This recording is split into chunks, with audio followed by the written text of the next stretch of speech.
As the governor looks to tech schools to address the skills gap, we'll show you some of what they're already doing and how they say new accountability measures could affect them. Those tech schools say some of what the governor is proposing, they're already doing. Good evening, I'm Eric Franke. And I'm Sarah Carlson. The governor has been making a continued case for performance-based funding for education, including tech colleges. Whatever the reason is, we need to find a way to say, not just offer the classes, not just have kids in the classes or young people, students in the classes, but make sure they graduate and get plugged into those jobs. And Governor Walker says those classes should be geared to what job openings are needed right now. But new at 10, political reporter Jessica Arp found the tech school saying it may not be so simple. She went to Madison College to find out.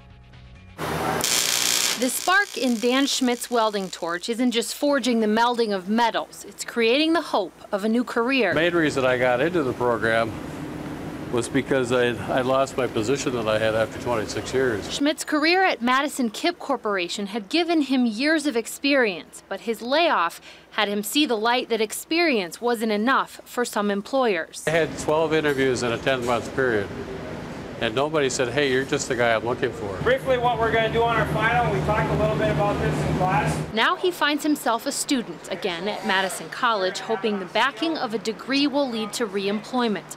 The welding program being one of the most in-demand areas Madison College sees right now. We've hired 3 additional faculty.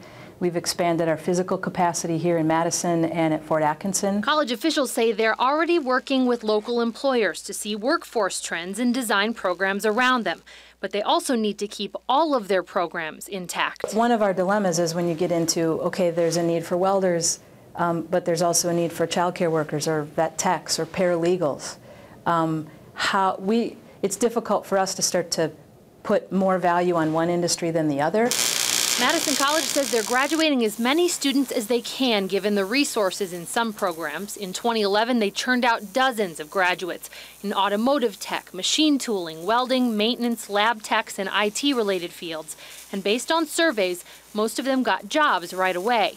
But that's not the only problem. For retiring and aging workers, we're not getting the initial interest from younger. There's fewer younger students who are entering the manufacturing workplace.